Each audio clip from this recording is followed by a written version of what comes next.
नमस्कार. चला आज पाहूया आपण या व्हिडिओमध्ये आपल्या शाळेतील डुप्लिकेट रेकॉर्ड किंवा डुप्लिकेट विद्यार्थी आहेत हे कसे शोधायचे. त्याबरोबरच आपल्या शाळेतील ड्रॉप बॉक्स किंवा इनॅक्टिव्ह स्टुडंट आहेत किंवा त्यालाच आपण आउटबॉक्समध्ये असलेले विद्यार्थी असं म्हणतो, हे पण कसे शोधायचे हे आपण पाहूया. बघा, याच्यासाठी काय करायचं आपल्याला सर्वात आधी आपल्या स्टुडंट मॉड्यूलला लॉग इन व्हायचं आहे. जेव्हा आपण लॉग इन केलं तेव्हा आपल्यासमोर स्कूल डॅशबोर्ड हे पहिलं जे पेज आहे ते ओपन होईल आणि हे अशा पद्धतीने असेल. परंतु आपलं जे काम आहे ते खाली इथे पाहू शकता तुम्ही, इम्पोर्ट मॉड्यूल आहे. तर यामध्ये जायचं आपल्याला, म्हणजे याच्यावर क्लिक करायचं आणि क्लिक करून या इम्पोर्ट मॉड्यूलमध्ये आपल्याला एंटर व्हायचं. जसं की मी क्लिक केलं आणि क्लिक केल्याच्या नंतर माझ्यासमोर हे अशा पद्धतीचे काही ऑप्शन आलेले आहेत. जसं की इम्पोर्ट विदिन स्टेट, दुसरं आहे इम्पोर्ट आउटसाईड स्टेट आणि तिसरं आहे ड्रॉप बॉक्स किंवा इनॅक्टिव्ह स्टुडंट लिस्ट. म्हणजे सर्वात महत्त्वाचं काम जे आपलं आहे तर ते इथे आहे. तुम्ही पाहू शकता की इथे दिलेले ड्रॉप बॉक्स आणि इनॅक्टिव्ह स्टुडंट. तर मग काय करायचं आपल्याला, इथे क्लिक करायचं आहे. इथे जे ऑप्शन दिलेलं आहे आपल्याला गो, यावर क्लिक करायचं आणि तिथे ओपन करायचं. हे पेज ओपन झाल्याच्या नंतर अशा पद्धतीचं काहीतरी आपल्यासमोर इंटरफेस येईल आणि इथे आपण पाहू शकतो ड्रॉप बॉक्स किंवा इनॅक्टिव्ह स्टुडंट लिस्ट 23-24. आता याच्यासाठी काय करायचं आपल्याला, आपल्या शाळेचा इथे UDAS नंबर टाकायचा आहे. जसं की मी माझ्या शाळेचा UDAS नंबर टाकतो आणि तिथे सर्च करतो.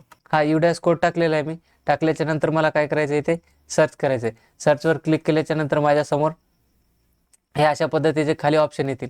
तुम्ही इथे पाहू शकता no data matching the filter, म्हणजे जे मी फिल्टर लावले होतं किंवा माझ्या शाळेचा जो UDAS कोड टाकला होता त्या UDAS कोडनुसार माझ्या शाळेमध्ये एकही विद्यार्थी ड्रॉप बॉक्स किंवा आउट बॉक्समध्ये नाही. त्याचबरोबर वर इथे शाळेचं नाव पण दाखवते. या पद्धतीने आपण सर्च करू शकतो. किंवा दुसरं एक ऑप्शन आहे, इथेच पाहू शकता तुम्ही साईडला, इथे दिलेलं आहे सिलेक्ट स्टेट, नंतर दिलेलं आहे डिस्ट्रिक्ट, ब्लॉक आणि स्कूल नेम. हे अशा पद्धतीने आपण इथे सिलेक्ट करायचं आहे आणि सिलेक्ट केल्याच्या नंतर आपल्याला हे जे ऑप्शन दिसते सर्चचं, या सर्चच्या ऑप्शनवर आपल्याला क्लिक करायचं आणि केल्याच्या नंतर इथे जे काही विद्यार्थी आहेत ते इथे आपल्याला या ड्रॉप बॉक्समध्ये इथे खाली लिस्टमध्ये दाखवली. इथं दिलेले permanent education number, student name, father's name वगैरे विद्यार्थ्याची माहिती अशा पद्धतीने हे सर्व दाखवेल.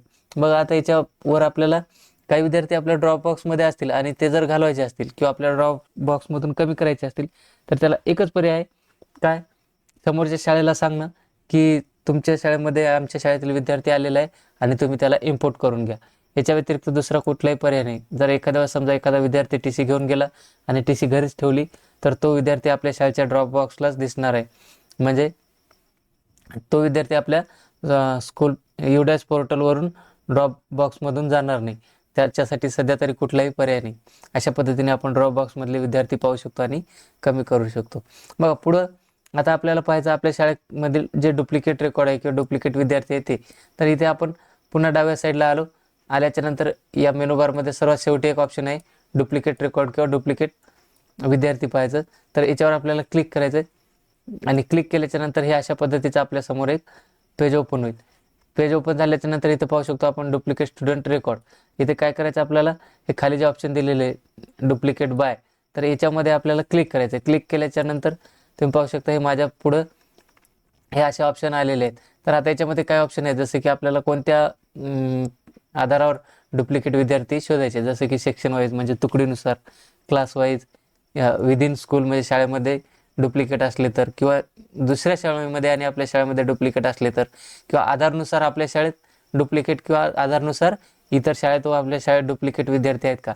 तर जे आपल्याला ऑप्शन पाहिजे त्याच्यावर आपण काय करायचं, सिलेक्ट करायचं. जसं की मला क्लास वाईज पाहिजे, मी इथे क्लास वाईज सिलेक्ट करतो आणि सर्च करतो. मग त्याच्यासाठी काय करायचं, आपण हे जे साईडला सर्चचा बॉक्स दिसतोय इथे सिलेक्ट केल्याच्या नंतर इथे आपल्याला सर्च करायचं आणि सर्च केल्याच्या नंतर हे पहा माझ्यासमोर अशा पद्धतीचा डायलॉग बॉक्स आलेला आहे, नो रेकॉर्ड फाउंड. म्हणजे माझ्या शाळेमध्ये सद्यस्थितीमध्ये एकही डुप्लिकेट विद्यार्थी नाही. जर तुमच्या शाळेमध्ये असं आले असेल तर याचा अर्थ तुमच्या शाळेमध्ये एकही डुप्लिकेट विद्यार्थी नाही. परंतु जर तुमच्या शाळेमध्ये डुप्लिकेट विद्यार्थी असेल तर त्याची यादी तुम्हाला खाली इथे दाखवल्या जाईल.